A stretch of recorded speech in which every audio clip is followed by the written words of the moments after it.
Hi, and welcome to this week's edition of Blue Soca and John Day and myself. We're going to look back over Leinster's victory against Treviso last weekend, all the other winners and losers of the European, the final round of the European, and look forward to the quarterfinals, and have a quick chat against about Saracens, and obviously a quick look forward to the Six Nations and Ireland squad that was announced last week. So lads, 18-0 against Treviso, workmanlike performance. Was all we needed. 3-0 would have done, as Dave was about to say. It was a pissy day, as you were there, so you know how bad the rain was. Wasn't that bad actually. Wasn't it? No, it was a bit of a drizzle, but wasn't it? It's hard to tell on the telly, because sometimes you can see it pissing, and you don't notice it, and other times, unless it's pissing, you don't see it on the telly, to be honest. I suppose. So, yeah. They came to be cynical and spoiled, just like Leon did the previous week. They had nothing really to play for. Again, like Leon last week, I don't blame them for that at all. You got to play to your strengths. God knows Irish rugby in the 90s did that for a whole decade, basically, and beyond. So we came out of it on the right side. There was a lot of kind of, shall we say, flat performances, and there was a few decent ones. But yeah, we worked hard in defence. We worked hard, very hard in defence, and was it workmanlike is the right word for it, and that's what we needed. Yeah. We needed a good. It wasn't all that different from really in the last couple of years anyway. Any trip to Treviso since they kind of got decent or competent at least. They've always been hard to beat. They're not whipping boys anymore. No, they're not. No, they've always been hard to beat, and it was no different on Saturday. I mean, obviously. You think, Leinster raised a game because it's the European Cup, but then so will they, and they did. They did what they had to do to try and stay in with the game, and for a long time, I mean, it was it 59 minutes before we scored our first try? Yeah. I mean, it was nil all after half an hour. It was nil all after half an hour. I mean, they did what they had to do to stay in the game, and it was successful for them. So it's hard to be kind of churlish about it. Yeah, like just been obviously at the match, there was. You just kind of felt that they could go through 10 phases, but they ultimately didn't have the skills to. The nose to cut us open. Yeah, and like there was quite some time that they were on our line and they were pounding the, and they'd ultimately make a mistake, and we'd hack through or clear it, or they just didn't have the. She didn't have the firepower to get through our defence. There's an element to that to the way Leinster defend. They know that if they just keep making their tackles, keep getting up off the ground, keep making their tackles, that with very few exceptions, maybe Saracens, maybe Exeter, there's not too many teams that can go beyond those 10 or 12 or 15 phases before making a mistake, because they don't have the same thing that Leinster or Exeter or Saracens have. Also, you notice, I was looking at it actually, I'm sure you would have seen it better at the ground, but the way Leinster get back on their feet so quickly, there's unless the ruck is really pilferable, there's one guy in it, that's it. And the rest of the guys you can see them popping up out and fanning into a line. It's so disciplined. It's like they're so good at it. It's one of their serious strengths. I'd say there's probably no greater crime in video review than being seen to be slow to get back in the line. Yeah. I'd say that you the spacing as well, the way they hold their spacing is just it's really, really but good. you could see them, they all work so hard, like they were trying to call fellas out and get the bigger, slower fellas around the ball and let the quicker defenders, they all sort of fan back out into the wider channels. Yeah. So we have a look at the tries, Dave. We start off with Darius got the first one. Yeah, he had a good game, yeah. No, I mean, nobody had a bad game. I think, well, except maybe Ross Byrne didn't have the greatest game. Ross Byrne was iffy. And Deegan was quiet and eventually taken off. Maybe the game didn't suit him. That's a huge pass. Isn't it? Ridiculous. I mean, Henshaw was fairly unlucky not to score there. Down there, yeah. But this is nice. Nice reverse pass out of the hand from Luke, was it? Yeah. Well, just going back to Ross Byrne, like one thing that I thought was very noticeable was like our pack weren't really on top in the game, and it's very unusual that he's behind I wouldn't say a beaten pack, but not a dominant pack. But when he wasn't getting that superb ball on a platter, he didn't look. They weren't getting quick ball. Yeah, that's what I mean. That there was a challenge put up against them, and as a result, he looks a bit ponderous. with that pass. I think Dave Carney might have held his man a bit more before letting it inside. Maybe, I don't know. Easy to see these things. That's, when you're well, that's looking it. That's been ultra at them critical. for the 8th time. Yeah, that's exactly it. That's been ultra critical. When you're on the field. He really reminds me of That's Jamie Heaslip the way he plays. Doris. Yeah, he's a cracking player. The fact that he appears within a year or two of Deegan is crazy, really. Yeah. Jamie Heaslip didn't have that kind of No, he didn't. No. competition put up to him at any stage. And this is just fairly standard stuff. Yeah. I think we've seen it a lot of times. I was thinking when I was doing the try, actually cutting the try for the thing, how many times our tries start from line out. Yeah, I'd I'd say 50% yeah. of them. Oh, there's Desmond. How many times that you have to just, you start with the hooker throwing the ball in, Yeah. and that's where the whole thing starts. Absolutely does, Yeah. yeah. So we rounded off. He had a good game as well, actually. He I did. thought he did, yeah. But like, so you saw sort of last week, everyone singing the praises of Deegan getting his 2 tries, and they play Dowris and he gets a try. Yeah. Like if they're really trying to push the level like up each time they play, to try to say, well, you think you got your shoe in now for Yeah, the Irish team. it's a real game of don't blink, isn't it? Yeah. I think a looser game seems to suit Deegan, though, isn't it? When he's got a bit of free, like he can Yeah, hop it does, up, yeah. and he's playing 8, he can hop up off the back of a scrum and go walkies, Yeah. and take a few players with him. That really suits Gibson him. Park managed that mall very well, actually, as we said. And he can play like a back too. But you could nearly say that Deegan is more athletic, whereas Dowris is more muscular. Yeah, they kind of play. I mean, They're Deegan. both pretty powerful guys now. in fairness. I mean, in terms of what's between them, it really is splitting hairs. Deegan seems to be more orthodox. Yeah. He's better at the orthodox tasks of a number 8, it would appear. Whereas, Doris. Whereas Deegan is extravagantly gifted as a footballer. He's just a great footballer. Yeah. He could probably do a good job in almost any position. You'd wonder why they put him out to 6, because it's done it a few times now, and not put Dowris out to 6 now and again, and see how that works out. And they seem to have tried him at 6 a lot of times, and they're both obviously better at 8. Maybe they just want that orthodoxy at 8. And then it's a matter of getting your best pieces on the board, as it were. I'm and then He's even played 7, hasn't he? He has played 7, and that would normally be a position that you could, for want of a better phrase, stick him in. But you've got Josh Van der Fleer there, and then Will Connors, who totally dominated that position this season. And then you've got Derby say Dan Levy. yeah. Well, he hasn't played this No, season, but it's so- waiting in the wings. Oh, waiting in the wings. But in terms of how they're utilising Doris and Deegan at the moment, so they kind of feel that. And Reece Ruddock needs a break. I mean, he's played a fair bit of rugby for us this season, and he works his ass off when he plays. So He does. it was actually He didn't nice. play much in the World Cup though, No, he didn't, where no. he was for a long time. So the thing about that is though, they do all the training. Yeah, They're cycling their fitness and they're doing that whole thing. They're not getting on the field for match day, but the guys are working their arse off from July or whenever in June, I think. Actually. We'll come to the Six Nations squad later, but obviously he didn't make it, so he's going to be around for us yeah, he'd be available for us for those for the tour games during the Six Nations, and then ready to go on tour, mini tour, as it were. So will he? Well, that's the question. Hard to know. I mean, I don't know. Somebody suggested today on Leinster Fans, and I was saying it to Miriam over the weekend. It'd be worth our while sending the entire squad out to South Africa and leaving them at Isn't altitude. there Except some? you can't. You're only I know. Isn't there some? Yeah, it's 28 kind of- limit. yeah. Their limit. That's what I was Unless saying. Leinster paid for it themselves, like this. I think that's Nothing what the to limit's stop. about. I think the limit's only about Well, the legal pay for 28 Yeah. people. Yeah, but like I mean- I'm sure Leinster could. I'm not sure they will, but they could. Send a whole lot to altitude for a fortnight before playing Saracens. Yeah.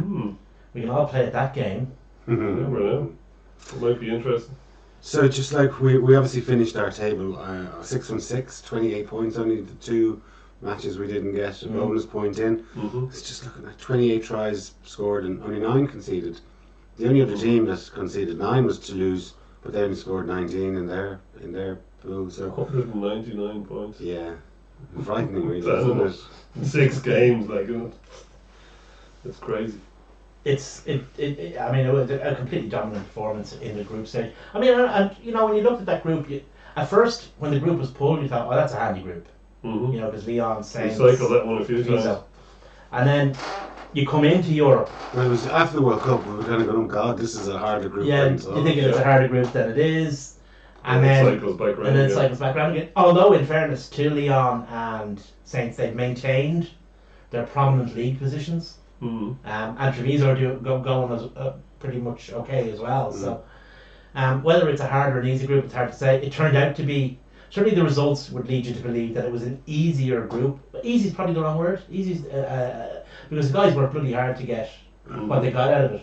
But it was okay. It was a group in which good results were achievable. Mm-hmm. If we had got Saracens in our group, we would really have taken advantage of the fact that they were at that time focusing on the Premiership, whereas now they're going to be exactly the opposite and focusing on anything but the Premiership. Yeah, that was an absolute bizarre situation that, you know, they've been relegated. Like, it's not kind of... It's a done deal, isn't it? Like, I was in work on Friday and I called into one of my suppliers who's a rugby fan, and I said, oh yeah, sorry, Saracens are going to get relegated. I see there was a tweet this morning. He went, how would you get out of that? So that's never going to happen. Where'd you hear that? That's rubbish. And you know, within I don't know how many hours it was pretty much confirmed. And over the weekend, you know, everybody thought it was too ridiculous to be true. But you'd really have to wonder what kind of state their books are actually in, where they have a chat. They had a choice of opening their books to audit, handing back their titles, and doing the stuff that they had to do, or being relegated. Maybe it's the handing back the titles bit that they didn't. I don't think that matters to clubs. I mean, Juventus had to hand back their titles, and it didn't really matter to them. They still kept their stars on their shirt. When they won their next title, Juventus, after the whole Calciopoli thing, their fans proclaimed it as their 51st title instead of their 42nd, which it should have been. They had big tifos in the crowd. So I don't think that stuff actually matters that much. I mean, obviously, to posterity it might, but the thing is that you prefer to accept relegation with all that entails than open your books to a more I'm not saying public, but a more public examination. You'd really have to wonder what's in there. Are we going straight into the Saracens thing, or should we have to, because let us in there? We have to, because people have said, oh, well, sure, people have said it's only a Premiership thing and it has no effect on the European competition. And that's like saying fucking has no effect on babies. You know, on birth rates. Saracens are in the competition because they qualified through the Premiership.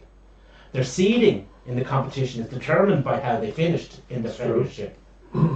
The group they were put into was determined by their seeding. And then with the investigation, the points deduction and the fines, that determined the teams that they put out away to Munster, away to Ospreys, away to Racing 92. So to say that it had no effect is ridiculous. It's beyond. It's ludicrous. Well, you just mentioned positive and negative effects. That the fines had negative effects in that they prioritise the Premiership. But the point is that it skews the competition. It has a huge effect on the competition. Not only on their group. There's the group that they would have been in if they'd been seeded in a pool in pot 2 or pot 3, depending on their finishing position. So it's not just the group they're in, it's the group that they weren't in. We don't know what that would have been, so that's supposition, but it is a reality. So you have this hugely skewed competition on foot of what they did in the Premiership. And now you've got a situation where, you know, obviously we have to play them. I mean, they're the 8th place team. They would really, if this hadn't happened, if the Premiership investigation hadn't happened, they would have gone all guns blazing, would have won their group quite handily, and they would have been either 1 or 2. I mean, I don't think there's any question about that. But they didn't, because of the Premiership investigation into their misdoings. They managed to skew the entire competition. Well, the interesting thing though, if they go down, they're out of Europe for a minimum 2 years, because you can't get, if you come back up from the Championship, you're in the lower competition. So that's 2 years they're not going to be in the Heineken Cup for sure. And even if they win, if they don't get their salary cap under control in the Championship, they also won't come back up. They won't be allowed back up. But, but even if they don't could be win, 3 years. even if they win the European Cup this year, They still don't. they still get it, wouldn't be allowed in under Yeah. the rules of that a relegated team aren't allowed to Yeah. compete in it. So they're- And that's from an English club's point of view, Yeah. not a European. That's not an European ruling. That's Yeah. an English league ruling. So yeah, it's going to be a big nastiness for them. What Mark McCall said that they're going to, the squad's going to be broken up at the end of the season, basically. Will Eddie Jones want his frontline players? 9 of whom went to the World Cup, I think. Will he want those 9 players playing in the Championship? Is one question. Second question is if they have to get back under the salary cap to get out of the Championship. Well, they can't do that if those 9 players and all the others are still in it. So where are those 9 players going to go? The RFU will want them staying in England, or will they make an exception for them to go to some other country? There is, under RFU Who knows? regulations, there is an exceptional circumstances clause in terms of England selection. I think this qualifies. Well, like you're looking at Mero Itoje and Owen Farrell. Let's pick probably the top 2. Elliot Daly. Yeah, but I was picking Billy Vunipola, Michael Vunipola. These guys, where are they going to play next season? Munster. Who But knows? it does. I mean, it does Medical have, joker. I mean, there's another thing. There's another knock-on effect. You've got guys who are, maybe not top-ranked players at Premiership clubs, but are getting a Premiership income. If clubs think that a really good player is available, which Yeah. they will be, they're going to start making cuts. Well, if Owen Farrell becomes available, Yeah. like any team worth its socks in England, He's going to do what he can to get him. for sure. So there's going to be cuts made. Guys are going to have their incomes reduced and move down divisions and stuff like that to get. So I mean, the idea that Saracens you're only cheating yourselves. No, they're cheating everyone at every level imaginable. Yeah, Not everyone would agree with us.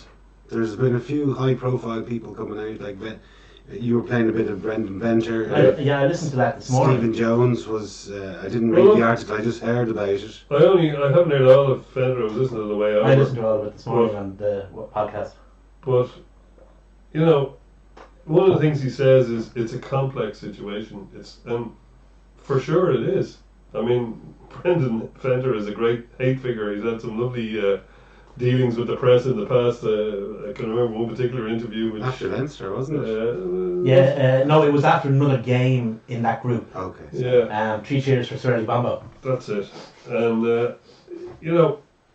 look at Saracens over the last. Okay, they won 5 Premierships, 3 European Cups, yada yada yada. They've done a lot. Look at Toulon before them. Obviously, both of those squads had serious amount of money behind them, but they didn't just have. You can't win with just money. Money is a jumping off point. Money is very important, but you need to build some kind of a culture in the Look at squad. Clermont or Montpellier. If it was There just you a matter of go. If money, it's just money, they'd be winning every year. Yeah. So people tend to focus on the money and say, "Oh well, of course they're going to win because they've got all the money." Yes, that's a huge advantage, but unless you have something else with it, look at Toulon when the Johnny Wilkinson, Carl Heyman era passed, they went to shit. Did they have any less money? No, but okay, it's a punt trying to build a squad out of guys who are coming to the end of their. You've got to keep hiring new guys every couple of years because you're getting a guy with 2 or 3 years left in his career who's going to give you his all, and then he's gone. So it's very hard to keep a squad.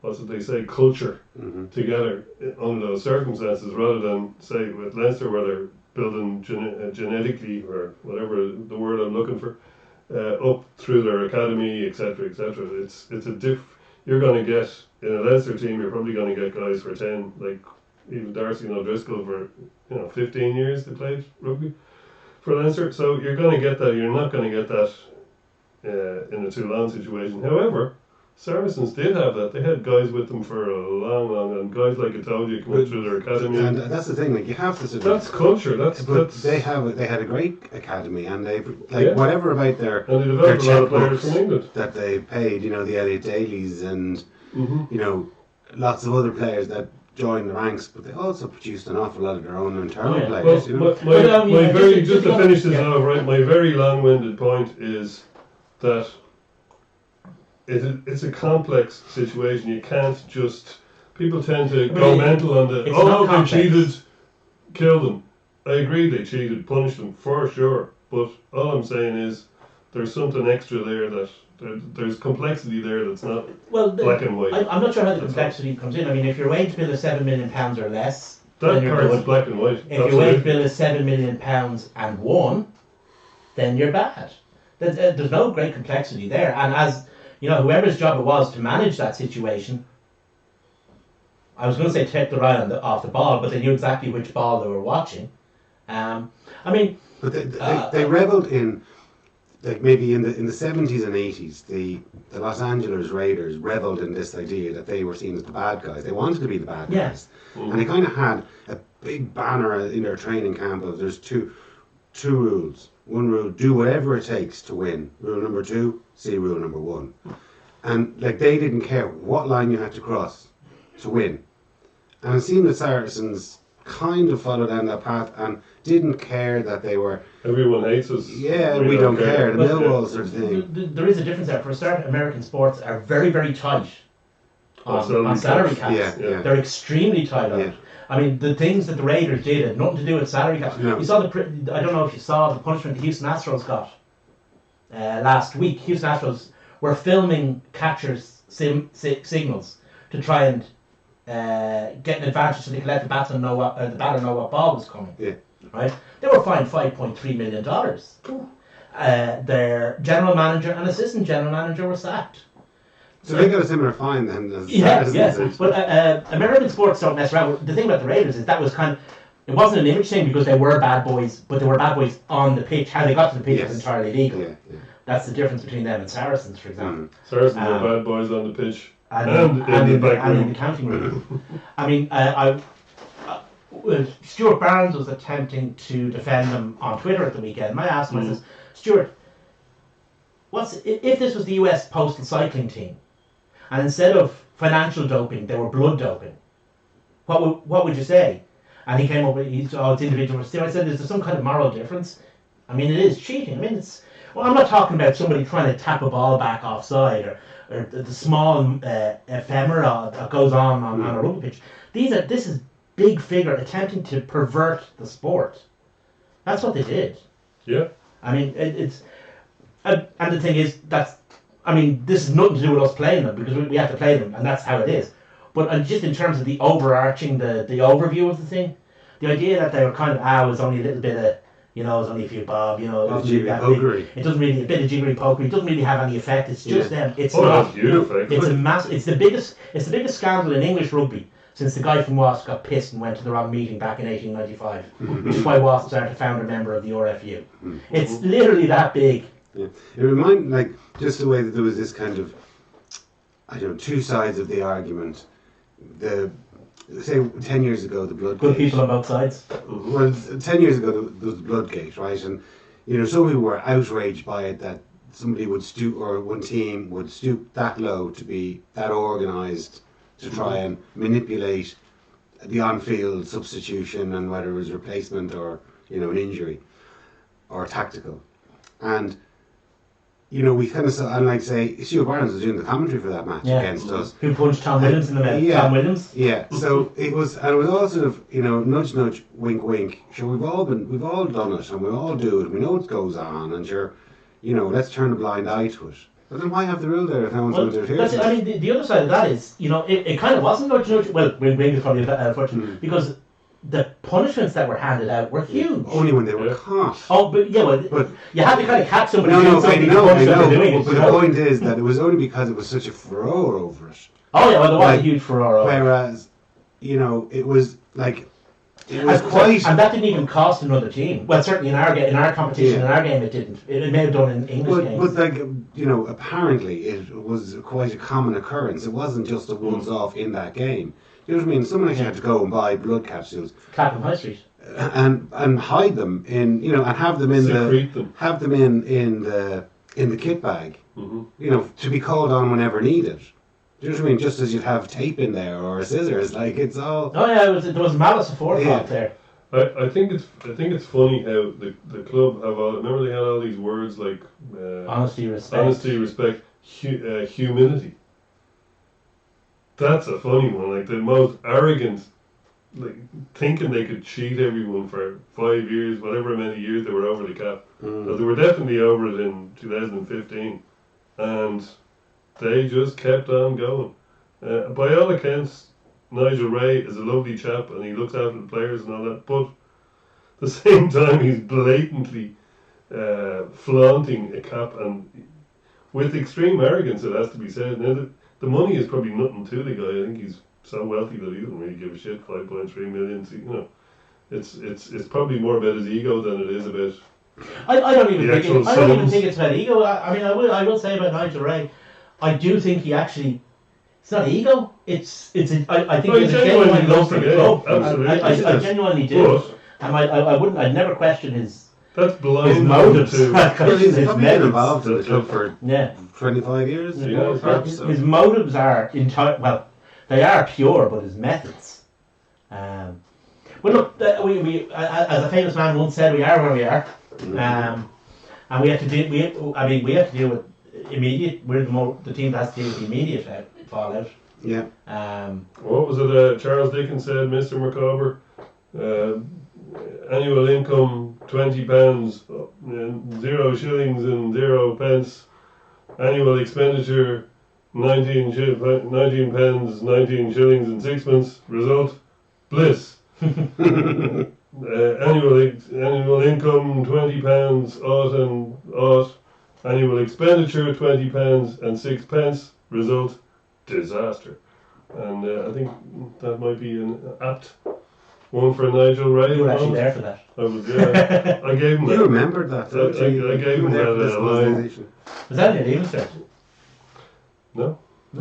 Just a well-read It's young just Just man. well read. No, it's just an interesting quote. It's a very good quote, actually. It is a very good quote, and I use it to my children all the and time. it's very apropos of this situation. It is. But like before any of this came out, you know, we were always kind of led to believe that, like every year, 1-2 clubs made a profit, and everyone else made huge losses. You know, like there doesn't. And at some point, we were always thinking, at some point, maybe Nigel Ray is a lifelong member, or is a lifelong member of Saracens and loves the club. It's, you know, might have even played for. I don't know, but. At some point, a millionaire or billionaire is pumping loads of money into a rugby club is going to say, you know what, I've had enough of this now. Didn't it happen with your man Shogun, Bristol Mitsubishi? Shoguns, yeah. Mitsubishi got Yeah. Pulled all his funding. From, got Bristol. bored and went, Yeah. right, lads, I see it. And I think that's, Was it Shotton? Was that his name? can't remember. But remember there was another guy, Tom Walkinshaw, was a Formula Yeah. 1 guy who Yeah. was involved with Gloucester, yeah. Gloucester. Yeah. But I don't He think died. it's quite as blatant. He died. And then there was somebody, wasn't there somebody involved in either Richmond or Bedford or both? That's And what started the- the salary cap. The match room, Yeah, that's right, Barry Hearn. Barry Hearn, Yeah, he was involved. And then obviously you had your man who owned Castre, the pharmaceutical guy. Faber.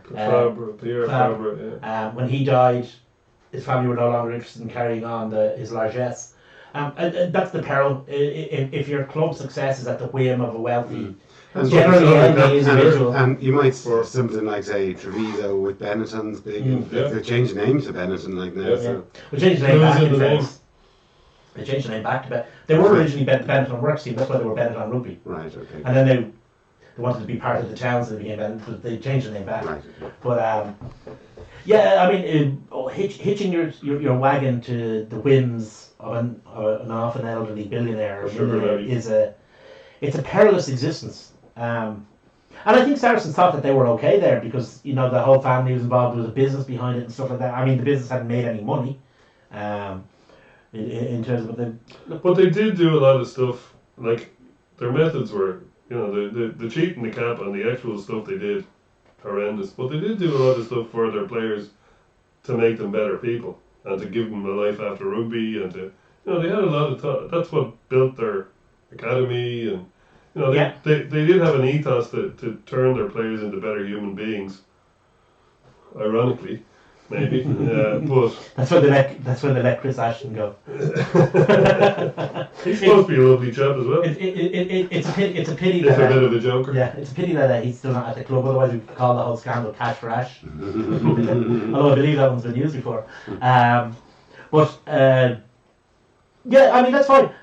I'm sure every club would love to do that.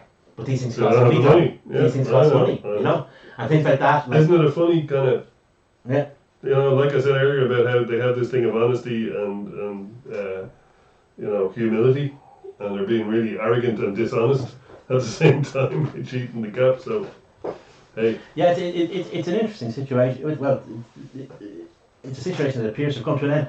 I'm not sure how this is going to come out the other end of the Six Nations, to be honest with you. anything could happen. In terms of the from here. Premiership alone, sorry, just in terms of... Are those like? So let's say, Saracens have got to play Leicester, They have to fulfil the remainder of right? fixtures. So They could play their under 12. they could, and then it gives Leicester an advantage, except Thunder now. who London Irish, let's say. I know they're obviously going to be the ones that are relegated, but maybe people are fighting for European places and Well, or Premiership, to get from They're going to fifth continue into- to skew the Yeah. competition. yeah, will. yeah, because there are some teams in the Premiership who haven't played Saracens at all yet. yeah. There are some teams that have played them once, hmm and there's some teams that have played them twice. So the whole set of fixtures is skewed now by what Yeah. Saracens decide to do for the remainder of the season. Exactly. Yeah. I mean, they have that Saracen. I mean, they have a very strong academy side, yeah, and B side is Saracen Storm. So they have this. I mean, are they going to field those maybe instead of give their England internationals a bit of time off and see if they can sweet talk them that way to stay? Mm. It's going to be. It's again. It's going to run and run. It's messing with the integrity of the whole of the competition. I mean, the integrity of Western European club rugby has been completely destroyed by this. Well, yeah, it's tough, but like He said hyperbolically, but Yeah. it's not really. It's not It's a lot hyperbole. of hyperbolic stuff. It's not hyperbole when you actually look at it, when you take it down to a granular level. It's not. I mean, Pro 14 maybe isn't in terms of the domestic thing, but you mean the overarching thing certainly is. Mm. Well, we turn our attention back towards the rugby. I was on the pitch, and just go through a few of the other results. Mhm. So, But so just one thing that has to be said is the game between Racing and Saracens was an absolute cracker. It was a It was a good game. brilliant game of rugby. It really, really If Racing was. hadn't stopped playing in the second half, Yeah, in the first half, Vakatawa was on Was fire. everywhere. He was unplayable. he was doused at half time. I don't know what happened to him at half time. He did nothing in the second half. Nothing. Racing generally, I have a thing in the back of my head that said, they went, we can coast a bit here. We've got 14 men against us, And Saracens played that really well. They obviously all teams practice playing with 14 men, but they really seem. But they had plenty of practice last week as well. That's true. They seem to cope really 2 weeks well. in a row. Yeah. So whatever happened to Racing, they shouldn't have bloody lost that game. No. Well, you think of what's happening to Racing now. Like, They were unlucky with. I mean, they're actually getting Clermont away. Yeah. yeah. Like that's a. There was one point where Saracens were on the Racing line and they had two efforts held up over the line, and it was actually a draw. I think it was whatever it was. It was 24 all. 24 all. And I was praying for Nigel to give one of them Mm. because it would have been the bonus point try, which would have taken Down to Exeter. Saracens out of our orbit and down to Exeter, which that would Yeah. be like Oh, that would be like the Lions versus the Lions in the Roman Coliseum. That would have been worth watching. So I was kind of hoping for that either way, but it didn't happen. And Bring him on. Bring him on. when they got the penalty, I was yelling at the table, "Run it! At the table, run it! Run it!" Yeah. Bring him on. Like, Oh, yeah. you got to beat him. Well, yeah. Gotta Well, beat the actually, best of you, either. either gotta you have to beat the team, and you have to beat the team that beat the team. Yeah. That's the great thing about European. But you'd like someone else to knock them out, though. Yeah, well, you'd like somebody else to do that hard work, but I mean, if we can get past them, and there's reasons why we can and reasons why we can't, but if we could get past them, I mean, you've got, next up you're playing either a team that couldn't beat Munster or a team that lost to Ulster. Yeah. Well, so just running through some of the other results. So, Saints in our group, they've qualified. They went over to Leon and got a Did the result business over there. Yeah, that was good for them. Well. Yeah. So they've ended up going away to Exeter as the 8th qualifier. That'd be a So good game. that's would be a good game, but that's a tough. 7. Sorry, 7. Excuse me. But, so that's a tough assignment for them now. Oh, yeah. Just going to Exeter. It was always going to be tough, though. If they were right, they would have been coming to us again. Yeah. Ulster took on Bath and won. They've qualified now for the 2nd year in a row. Ulster didn't look that convincing doing it. No. That were fairly shocking. Poor enough game. But Addison played very well. yeah, He's a funny kind of a player. He looks so good sometimes, Yeah. and other times, and he does. He's very unlucky with injury as well. He seems to be made of chocolate. I think he's not used to the Irish system, which does demand a lot of concentration. I mean, when I say the Irish system, I mean in all 4 provinces. The way we play rugby does demand a lot of concentration. And he was playing in a different system, which maybe you can kind of drift off a little bit. He played 100 games for Sale, yeah. But the Premiership is a different kind of rugby. There's less ball in play time. There's fewer passes. There's less movement. The ball. Those are just the style of rugby in the Premiership is different than the style of rugby in the Pro 14. The relegation, Dave. Yeah, well, that's another matter. But not the issue. Do or die every week, Dave. But so he still has to adjust. I thought himself in Balogun. Balogun looked really, really good. He celebrated his call up to the Irish squad in style. I mean, I don't know how long he'll be in the development category. I wouldn't say very long, because I think that He's got all the goods, hasn't he? I think he was ready last year, but he physically wasn't. His He rugby looks was quite spindly. Yeah. No, he's took tall the game very late and powerful. as well. Last year he picked up an awful lot of soft tissue injuries, for example. But this year now I think he looks ready. I mean, it's actually a really difficult choice for Farrell. Yeah. There's a lot of wingers are playing a lot of good rugby at the moment. I think the problem for Farrell, if we're going to slip quietly into the Six Nations, I think the problem for Farrell is... we're not going to. We're going to finish the rest of the European results before we... let's not do that then. So Quins, Claremont won that one. They've qualified. They take on Racing, as I said. But like that result for Racing, like, it means they have to go away from home. They missed out on a payday of whatever you get for holding a club night. That's actually there's an interesting thing. Sorry for just 1 sec. Saracens are going to give Leinster a really nice payday. That Aviva Stadium is going to sell out. Oh yeah, to see Saracens. Yeah. So, hey, bring on the controversy, boys. Yeah. That game sells itself. But it's just the rich continue to get richer. There's another bumper crowd, 45, 50,000 people going to be in the Viva that day. Oh, full house. Full house. Leinster / Irish rugby going to benefit from that, whatever the money that they make from it, I have no idea. But, a lot more than if we were playing Northampton again or exactly, or even like if we, because of our qualification, we get a home quarter final. Look, like say for instance, Ulster have to go away from home, so they miss out on it to lose, but they miss out on any kind of revenue that would potentially have been there. Likewise, if Munster had a scrape through, they too would have missed out. Whereas Leinster continue to get this bumper payday that they don't budget for each year, that comes back in, flows into the coffers, that swells it to say, if necessary, and we have to go and dip in to the market when. Well, the big question is, will we sign Mara with Toldre or will we sign Farrell? Well, but look, Scott Fardy is gone next season. He's not. So he's not. That's the rumour is. The rumour is he signed another year. Well, that'd be great. That's true. That's brilliant. I mean, if you're happy with that, I think it's brilliant. Yeah. Well, that's good. But I just say, if he did go. Oh, if he did go, there is the cash there. Do you know what I mean? From that one game that they could say, well, Maritoshi is on the market. Tamani is probably gone, and Mr. Lowe qualifies for Ireland in November, so could be another spot. There could be a spot there for somebody. Get on in. Yeah. So can he take 26 in jersey? Yeah, there you go. Nice utility back. Nice utility back. So Glasgow hammered Sale 45-7. You predicted it, Dave, in fairness. You said that, they're no problem, they're going to lash them out and get 4 tries. And the rest of us were going, maybe. Yeah, Sale were. Yeah, Sale were muck. Nakawara was back. Yeah. Looking the same as he always did, stand up tall while lads hanging off and then pop off the ball. The usual Nakawara thing. He's a great player. Yeah, it was kind of a retro night with Nakawara and Mataralu back on the pitch for Glasgow. Yeah, and in next week's episode we're going to get Jason to say those 2 names 50 times at speed. Antakeli Nayaravoro. No, he was the man, yeah. We're practicing. So Exeter, we said they've qualified second. They've took on La Rochelle, Ronan's team. La Rochelle were very poor with the season, weren't they? Like I thought with the rookie coach. Well, but I would have thought that with his whole background from Heineken Cup, he made his name on the Heineken Cup. also say John O'Gibbs was also, involved with Leinster.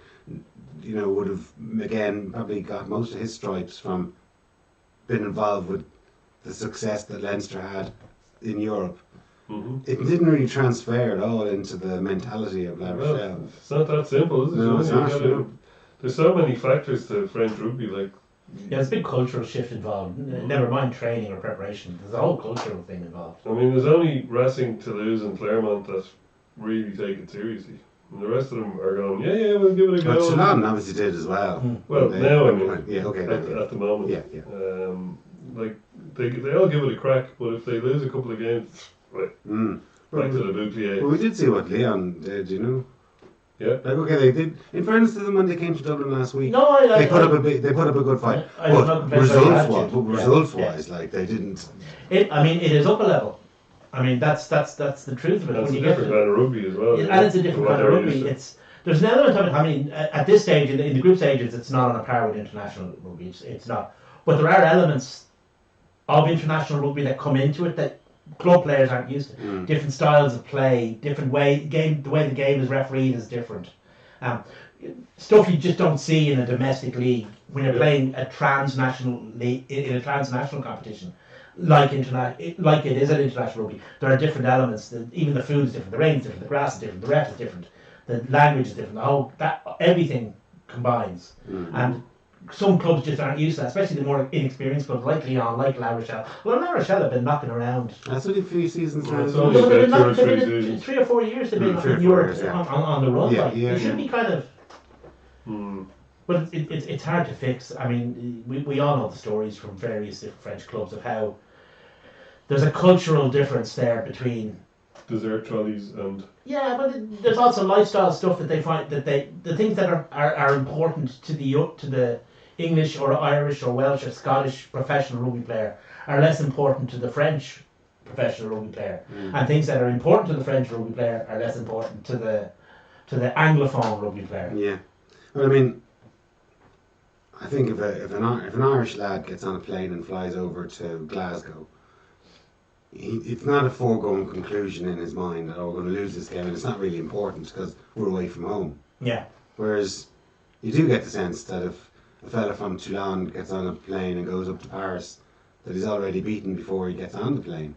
Yeah. The mentality is we're going away from home. It's a bonus if we win. Yeah, and a lot of the time he's not the best guy that's getting on the plane or the train in the first place. Well, because they do tend to rotate for away matches. Isn't that what they did in Toulon when they had their successful period?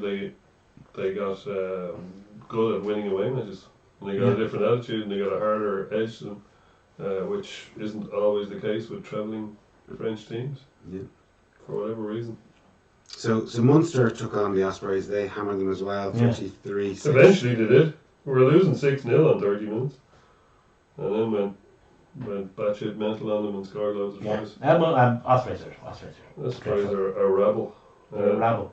What was it? They put 2 pricks in the centre. They ended up having rather than bring on your man Kim, who's a centre. So they've won one game out of 16 how, this season. How the recruitment is. Yeah. That's dreadful, isn't it? From a club like the Ospreys, yeah. it really is. I mean, we've said it here how many times. Ospreys were our bogey club for a long time. Ospreys were a team that saw themselves as being on a par with Leinster and Munster when Leinster and Munster were successful. And a few years, and you look at them now. And a few years ago, there was almost a rivalry starting to generate itself amongst Ospreys and Munster. There was a genuine spike there. Yeah, there was a nastiness between. It was. I think was it O'Connell got red carded for boxing. Well, one of them. Mike Ruddock's over there now, and Felix Jones is incoming for next season. Apparently, rumored to be incoming. Yeah. We'll see if the two of those can sort them out. I think Mike Ruddock's job is an interim head coach, but he's not even a head coach; he's technical consultant. Whatever he is, I don't know. I guess his life is in Dublin. He's probably 60. Yes. His wife's here, his sons are here. Yeah, and he's been living here for 15 years, so yeah. Okay, I'm sure he's delighted to get a gig like that, but I don't know whether he's gonna Once no, it they're- wants no, to but keep it on for. They need somebody to just straighten things out. They need somebody who I can come think in, that's his function, all yeah, right. straighten things out, and then Hand it on hopefully in a his better successor will condition. be have a clear deck. Yeah, well, anyway, it's a good. I've just been sent a link to Wales Online, that bastion of truthful journalism, Oh, it's online. It's pretty good. which has a feature on Felix Jones appearing Mm. for the Ospreys next season. So it must be a bit more than rumour at this stage. They sometimes their journalists get a bit overheated, but they Oh. get overexcited about things. To be fair, it's just Like the I marketing think- guy Like the in marketing. Ospreys. Oh god, yeah. Anyway, Sometimes let's they get a not bit go there. overexcited, but Wales Online is generally it's generally a pretty good, accurate barometer of what's happening in Welsh rugby.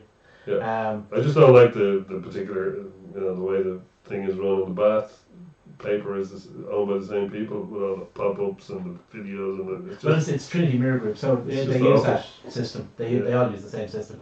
it's hard to navigate and it's just nasty. Don't like it. And I don't like. I mean, just as a web designer, nothing should happen on a page unless the user makes it happen. That's, as far as I'm concerned, that's the golden rule. But anyway, Fair enough. Toulouse beat Gloucester. I thought that Gloucester might have gone over there because they had an opportunity, but they probably did. well, Gloucester, in Fell and fairness, freezing over. did what they could. They were was it Winning they were winning 7-0. 7-0, and then it went 14-7, and they came back to 14-0. They tried their best, but Toulouse are a different kettle of fish entirely, and they just able to pull away. Mm. I mean, Gloucester gave it a good fight. I mean, yeah, one has to be. And if Toulouse had scored one more try, they would have taken Exeter's spot Yeah, second yeah, place. yeah. But they didn't. They gave it their all. I was watching it. They were trying hard. Unusually amongst French players, they knew exactly what the big picture was, Mm. and they were trying for it. But there was a knock on. Like all the knock-ons that Racing the Saracens got away with. Well, the people are saying that there was one There was significant. one really blatant one on the But- touchline. The TMO looked at it and said no knock on. Came off. There was the one that came off the guy's head, obviously. Mm. And if the TMO looks at it repeatedly, Yeah. what can you do? I mean, the ref kind of gets hung out to dry for that. I mean, we had the same situation last week with Ben Whitehouse, Yeah. where his TMO was calling stuff, and he was getting bearing the brunt of the crowd's ire. Mm. But really, what's he going to do? Is he going to tell his TMO to shut up? No. Yeah. So Nigel would have. Nigel might have. It was Nigel. In Saracens. Saracens. Yeah. So, actually, there's an interview that Greg Garner did with some of the paper. I can't remember which. He's the head of referees for the Pro 14, and he's very pleased with himself. Worrying. Mm. And the final game was Connacht just coming up short against Montpellier, Mm. 35-29. Really good rattle, Mm. didn't they? That was a really exciting game. I really enjoyed watching that game. Yeah, they were losing by a mile and then they came Yeah. back 21-0, wasn't it? Yeah. Then they came back And Bundyaki made the man of the man match. of the match on a losing team, which is rare enough. His offload for, I think it was the second Connacht try, was just a thing of it was beautiful. Two guys hanging off him, another two guys surrounding him, and he still got the offload out. It was just brilliant. Well, it's good to see him in form Yeah. coming into the Six Nations. God knows, Robbie Henshaw isn't. Well, not in particular form. Yeah, yeah. So, like, the squad, Farrell's first Six Nations squad was announced last week. There was quite a few changes. I think there was 11 or 12 change in personnel between retirements and injuries from the World Cup squad. And a few new inclusions, like fellas like Tom O'Toole and who's Rob Herring's obviously come back into the team, and like Jack O'Donoghue. Yeah, some interesting names there. And a big one to miss out being Reece Ruddock. That was he missed, and Devin Misses Fowler's out. back, of course. Yeah. I don't think that the core 15 to 17 guys are going to change all that much for the World Cup. I don't think there's going to It'll be an evolution, hopefully. There will be an evolution. But I mean, you've got obviously you Rory can't Best. change. Rory Best is gone. Rob Kearney is gone from the squad.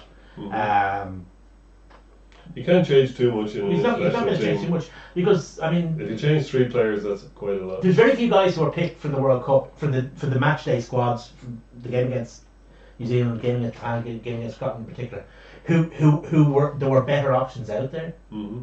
That hasn't changed that much. You've got guys coming in and out of form. Yeah. But well, it's interesting to see, say, Carty dropping out and Ross Byrne coming back. ironically, Carty was superb. Or Billy Burns coming in Yeah. as well. Yeah. You know, then you like fellas like Toner, as you mentioned, Ulton Zalan coming back in.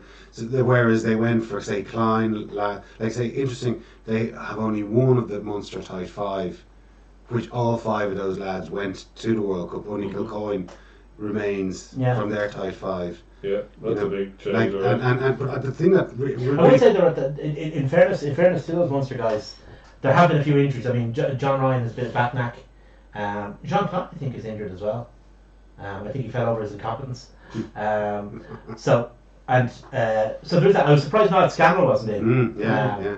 But in fairness to John Ryan in He's not in particular, good form, who was playing well, he is carrying an injury. But like this time last year, or say in April last year, when Munster kind of fell out of the European Cup and the Pro 14 at the semi-final stage, they're saying, "Oh, we're underpowered in our front five." Yet 3 months later, all five of them were selected for the Irish squad.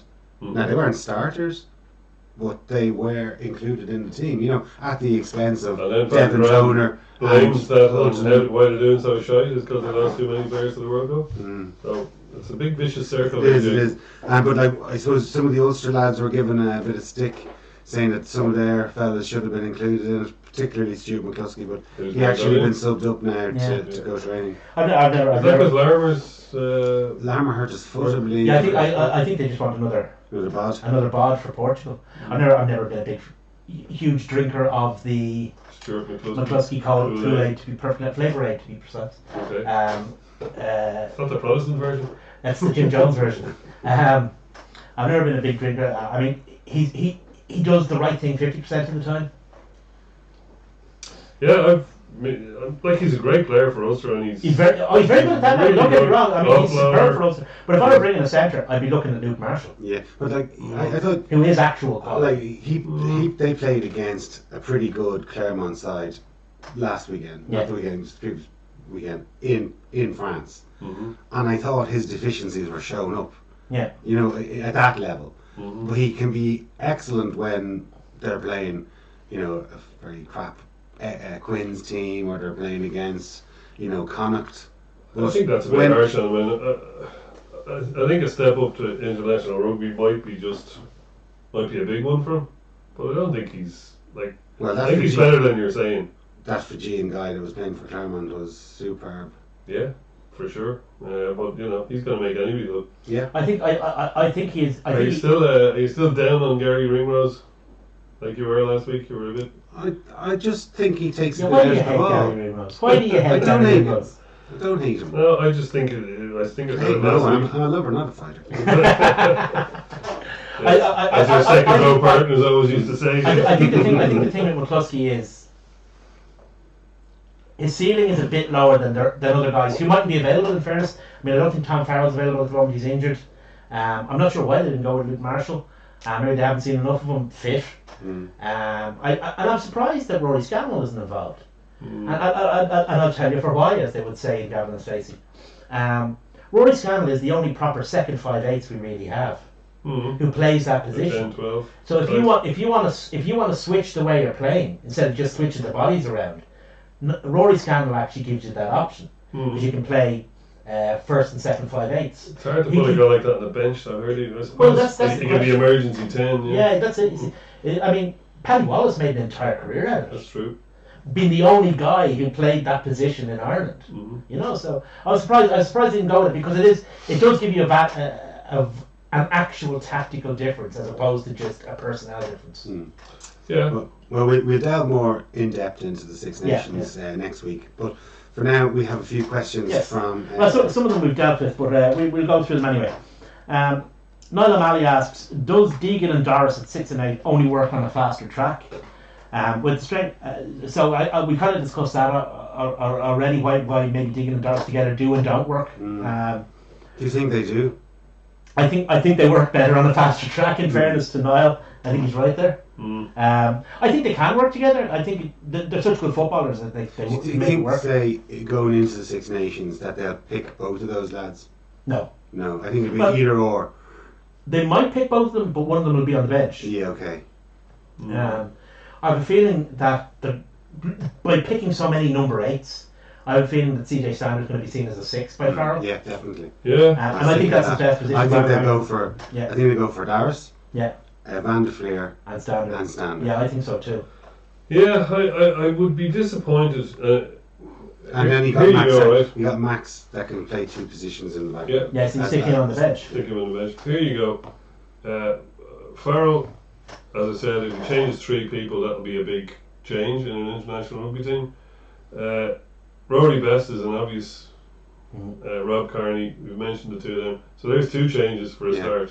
Well, in fairness, it's only Larmour Rory. isn't a big thing because he's been in Yeah, the well, he Rangers has been. squad. He is the incumbent. Is this Larmour. Larmour. Hammer? Yeah. So if we see the other people is somebody new in the back row, whether it's in place of Stander or in place of O'Mahony, and is he going to bite the bullet and put Murray on the bench for a while till he regains a bit of form, or is he just to send a message to the squad that nobody's undroppable? But like Conor Murray, that's a pretty big statement, dropping Conor Murray to the bench. I think if he makes a lot of changes in the pack, he's not going to change Murray.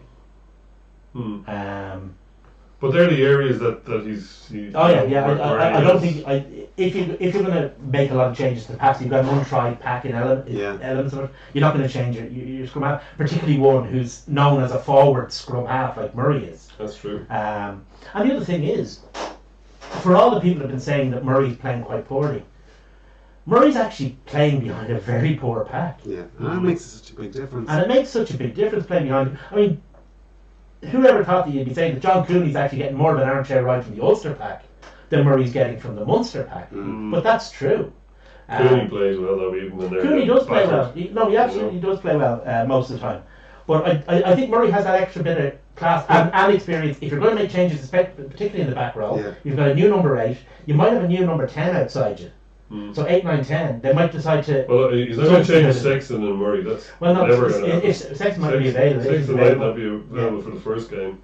But I The think other side of it's that is, not if far Sexton's away. not available and he decides to go with Billy Burns, he might go with Cooney to give Burns that safety blanket.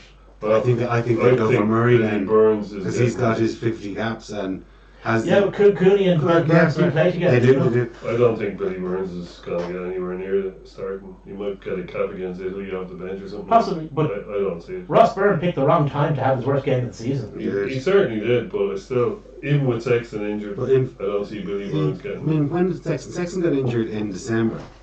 So that was the second game, wasn't it? Against the Saint. No, sorry, it was the third game into the Heineken. Yeah, first game. So Ross Byrne has kind of I won't say nurse, that's probably the wrong word, but steered Leinster through the final 3 games. Yeah. You know, Not for the first time. not for the first time, but like he's managed to lead his team successfully to get 28 match points out of 30, 6 wins, first place seeding. You know, what else can he do? Yeah, I mean, I'm just saying, going through the permutations that in terms of changes, he might decide to change scrum half if something else, but if something else, he might decide to keep scrum half. And there's lots of options there. I mean, But I think, like you were talking about Ulster. Look, Ulster have quite a few of their pack in the squad. You know, like there's like I was just going through it there, like Herring, Henderson, O'Toole, and who else? Jack McGrath. Yeah. O'Toole is not going to get much exposure either, I wouldn't think. I mean, I don't think he's one of the 4 named as development, but I think he might be just a step above that. Because he's very young. Interesting. And very green in terms of. Interesting that Geordie was left off the squad as well. Like a couple of There's a lot of eye back rowers, raises. a lot of Yeah, new a lot back- of, there is. Yeah, new back but rowers. Deegan and Dara's coming in, so Yeah. it has to. You can't have a whole team made up of Exactly. back rowers. Well, you've got an interesting selection on the wing as well, and I suppose fullback is affected as well, depending on Larmour's fitness. You've a lot can fill in there. You've Addison, you've Back in Pelican. October, I would have said absolutely nailed on are Stockdale and Earls. Now Earls was playing well, Stockdale not so much. Stockdale has improved somewhat. Earls has gone backwards in the last couple of weeks, I think. I think Stockdale's been very quiet. Yeah. Even, Well, I'm not saying he's setting the world on fire. The two in-form wings, if you like, are Balogun and Conway. And Carney. And Dave Carney, yeah. So you've got those three. Is he going to pick, and then he has to pick between Balogun and Conway, who play on the same wing, or does he use Larmer on the wing and pick Addison at fullback? I think I'd put in Conway instead of Earls and leave Stockdale and hope the Six Nations treats him kindly, because he's got the stuff there and he's got the experience. I mean, he's a leading try scorer in the Six Nations there, was it 2 years ago? But he used up every ounce of luck that's true. that he's ever going to get. And he's Do you know beat the All Blacks on his own. Well, I mean, like every bounce of Scored the ball, try that beat he the did. All Blacks. Every bounce of the ball was bouncing up into his chest, into his stride. Yeah. You know what I mean? Whereas, But that's a confidence thing. He's a confidence player, and things go for you when you're confident, and when you're not. Just to get off the Six Nations again, we seem to have landed on it. Niall also asked, Niall O'Malley also asked, with strength of back row, should Levy be given the rest of the season off, or should he be fit in a? Oh, should he be given the rest of the season off? Should he be fit? In terms of That's just an interesting question. giving him a good long healing period beyond the absolutely medically necessary. Yeah. I'd say he'd like to get back. Yeah, and Mick Thompson Probably would. replies to that, says he's a good point with Levy, even if he wouldn't feel it's for the best himself, which I think might be. Yeah, he needs to be protected from himself, maybe. Yeah, possibly. It's hard. It's hard to know. I would have no objection to him not playing any rugby till next season, but like you say, maybe he is itching to get back. Like if you're sitting there and you're seeing all these Dorises and Deegans and Van der Fleers making a name for themselves, you're gonna want to get back and show them what's what. Yeah.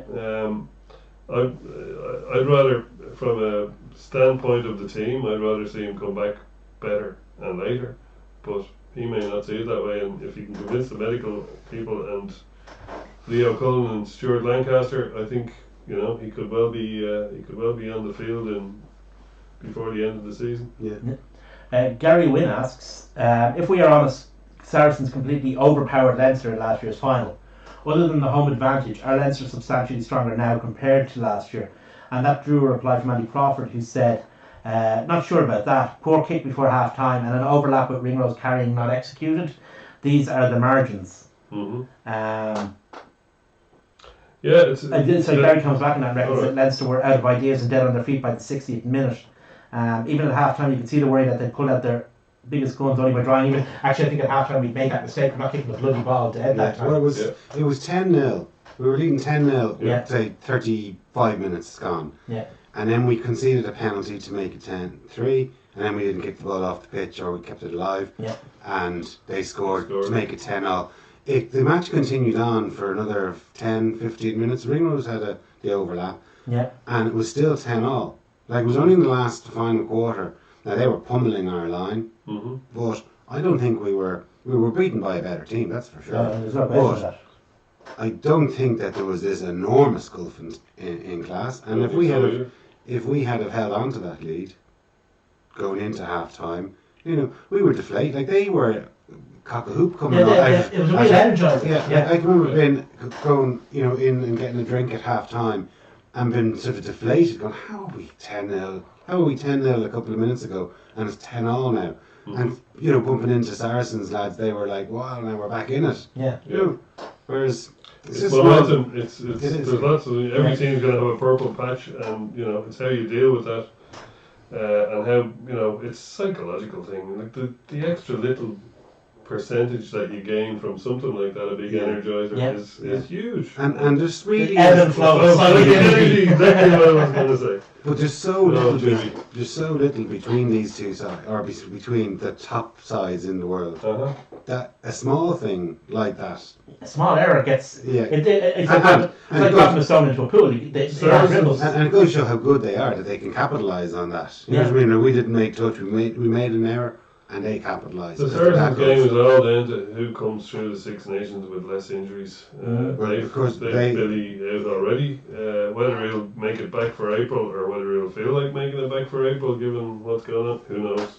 Who knows? Like, by the end of the Six Nations, Saracens could be a gibbering mess, or Saracens could be galvanised together for this one game that's going to put them back on the map and give them a good sign off before they all break up in Will Premiership four corners of the earth. Will Premiership Rugby say to them, no, you can't play these 5 players because they contribute You'll break them. to 4 million of the 7 million salary cap. So you have to get rid of Farrell, you have to get rid of Venipola. Yeah, but that's not going to happen in May, Jason. It's not going to But it's not going to happen. But like, Yeah, well, that's say actually an interesting question. That's a very interesting point, Jason, because as things stand, as you said, when Saracens take the field for their next, regardless of the relegation, points deduction, or fine, when Saracens take the field for their next game in the Premiership, they're still over the salary and they're cap. still in breach, right? Yeah, they're still cheap. and They're still doping. So you can't play Financial these guys. doping. Like we want to know what your salary is for all these players. Because they don't. They're getting relegated instead of having to divulge that.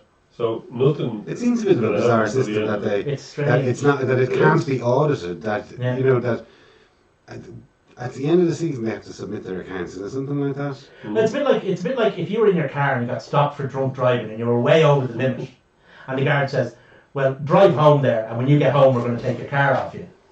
Mm. It's a bit odd. It's a bit like that. It is exactly like You that. know? Yeah. It's strange. Good analogy, Dave. Yeah, thank you.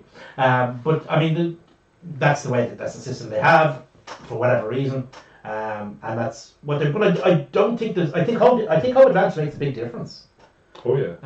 It does make. I mean, and it doesn't. Sorry, when I say a big difference, what I mean is it makes it actually in the overall scheme of things, it's actually a small difference. But when you've got games between teams who are so evenly matched, these small differences Deciding factor. can be the deciding factor, or not so much the deciding factor, but they can help. You're talking about energy.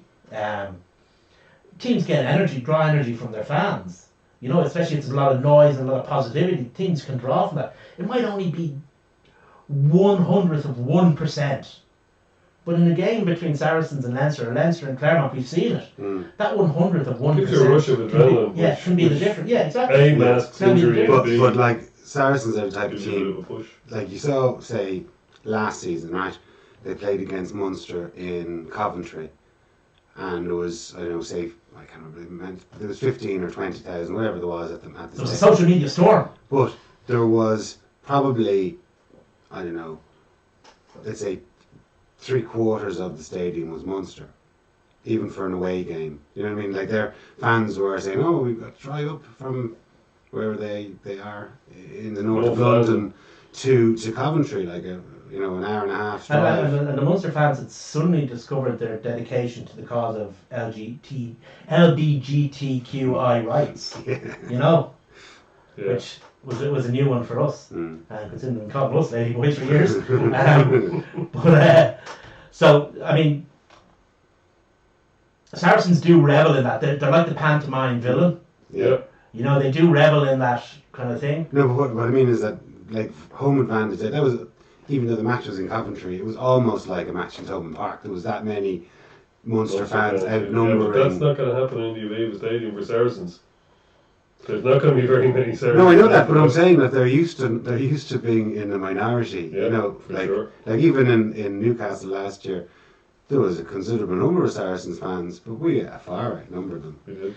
The Saracens always remind me a bit of that Mitchell and Webb sketch. The two guys are there and they're Nazis, they're SS guys, they're dressed in their uniforms and they're kind of discussing how the uniforms are reunited. They're black and I invoke Godwin's law. and they look so slimming, and they're designed by Hugo Boss, and they look really cool. And then they realise, hold on a minute, are we the bad guys? It's a very funny sketch, but Saracens are a bit like that. They're like, hold on, are we the bad guys? No, can't be. And that's they revel in that, so they do. Yeah. So I think Bill at home can make a difference if it's very, very tight, and let's hope it is, or not. Murdo has nothing to say about Glasgow, surprisingly. We're going to tell you be cock a hoop. Yeah, didn't qualify after all their heroics. Well, that's true, actually. They did put Munster out. They did put Munster out, so I thought they kicked played the really well. But anyway, okay. Last week, before the announcement, you talked about this appeared on Rugby Pass. There was a Rugby Pass, I don't know if you saw, a speculative piece about Saracens joining the Pro I actually 14. did. Based on absolutely no facts whatsoever. A lot of people have got very excited about it.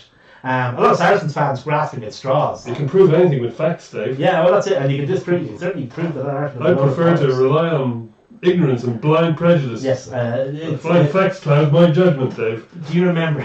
You know Stephen Colbert? Yes. He came up with a word, truthiness. Mm-hmm. It's the truth that I would rather see than actual truthfulness. The actual truth. It's the difference between truthfulness and truthiness. And there's a lot of truthiness in that article. There's no chance Saracens joining the Pro 14. None Or any whatsoever. English team Yeah. joining the Pro 14. No at team any in England time. will play Pro 14 rugby Or France. unless Unless there's relegation. the change, unless the way rugby is administered worldwide changes. Anyway, That's it. so last question comes from Andy Crawford. What are you thinking with regard to the Sexton succession plan? For Leinster or for Ireland? He doesn't specify. Let's say start with Leinster. Well, we've got a trio of bodies with Trio. Ross Byrne leading the charge by his seniority and age, with Frawley behind him, and then his little brother. Who knows how that's all going to pan out, and who's going to will Leinster be allowed to keep all three? And as Johnny Harry said, was brought over again to that's as right, 25th man or 20, whatever it is. 27th man or whatever he was. Who knows which of them is going to prove to be the better out half? I have a feeling it's going to be one of the Burns. Sexton is signed on a central contract until the end of next season. I know he wants to go on playing after that, but how he's got to fade at some stage. Whether some people are saying he's faded from his Player of the Year 2018. So, he wants to go on playing until he's 40, allegedly. Well, tongue in cheek. But how long can he hold off the hordes behind him for Leinster? Never mind Ireland. It's got to come at some stage. Who's the most likely to knock him off? If you look at Ireland, you've got Joey Carberry coming into play. Obviously, Jack Carty, Billy Burns. Can you see? Maybe Carberry, but can you see either of the other two? I mean, Jack Carty's far down the road now. He's 26 or so. You never know until a guy plays international rugby how he's going to react to international rugby. They're sceptical about Billy Burns. There have been guys. Oh, I know, and I understand it. I understand why. There have been guys who have looked competent at club level, have been great internationals. It's just that the game suits them, or for whatever reason. Personally, my feeling is it's probably going to be Harry. Yeah. Rather than Ross. I think Ross is going to get It's caught very hard to in say, the squeeze. But it's very hard to say. We don't know who's coming out of the academy next year. Mm-hmm. You don't know how David Hawkshaw, where he's going to play. Even is he going to play centre? Is he going to play out half? Well, there's a second 5'8". There's a that you second were looking 5'8". for Yeah, earlier. yeah. So it's hard to know. Leinster's answer to Is Paddy the answer.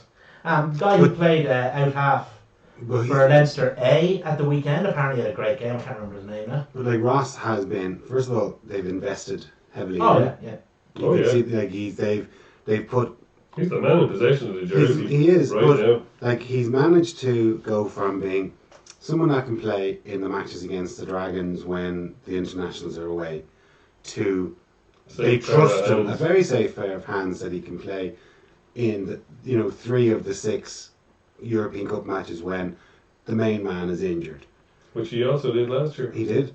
So he's got all of that experience now built up. Mm-hmm. Now, if his brother or if Frawley is coming up behind him, and from the little bits we've seen of those two lads, they could have great careers ahead of them, and they probably look a bit more flash than Ross, but he's got all that experience play, and it's hard for the club. Flash out halves are not always the most. No, I know that, but I mean, successful. okay, let's say they Where might have the Spencer more or- talent. Okay, maybe yeah. flash isn't the right word, but they've got. Like your man Frawley has a fantastic boot. He's got pace. Ross Byrne doesn't. He can kick a ball very well. Like fantastic. I mean, he must be the most accurate kick passer in professional rugby in Europe. Like he's fantastic at that. Amazing. But is there more to his game than just that? He gets the old lack of pace thing thrown at him all the time, and like for obvious reasons, because there's truth in it, and people reckon that when he gets up into international rugby, that's going to become more of a factor. Yeah, is it not? I don't know. Was Ronald O'Gara ever the fastest player in the world? Maybe he's a bit faster than Ross Byrne, but he's not that kind of an out. Well, Ronan O'Gara was a used to thing play in very corners. flat. Exactly.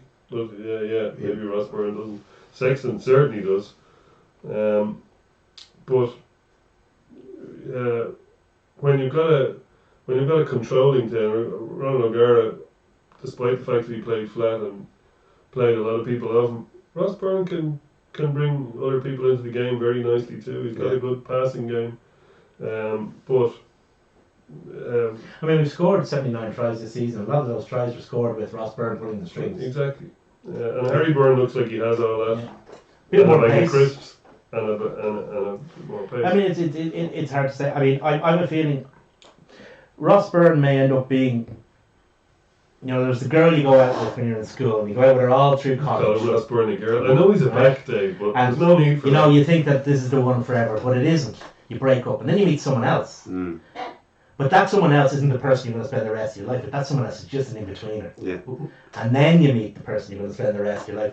I have a feeling that Johnny Sexton is our long-term college and school girlfriend. Ross Byrne may well, and I don't mean this to be disparaging, although it sounds, because he's a player I immensely admire, and I think he's a really good, I think he's massively underrated out half. But for Leinster and Ireland, I think he may well end up being the in-betweener before we move on to the next long-term partner. Quite possibly. Don't forget, Just Johnny in terms Sexton's playing out half for Leinster since Just in 2008. terms of the age profiles of the various people involved, I think that's just maybe how it works out. If that's not a long-term girlfriend, I don't know what is. He's playing 12 years for him. Okay, 2 off. You're a middle of 6th class Katie. Okay. On that note, thanks very much, boys. Thanks very much for watching. If you are following us on Facebook or Twitter, give us a like and a thumbs up. And SoundCloud. Follow us on SoundCloud. And you can get the podcast as soon as it's uploaded. Perfect. So, What? thanks again for watching. Cheers.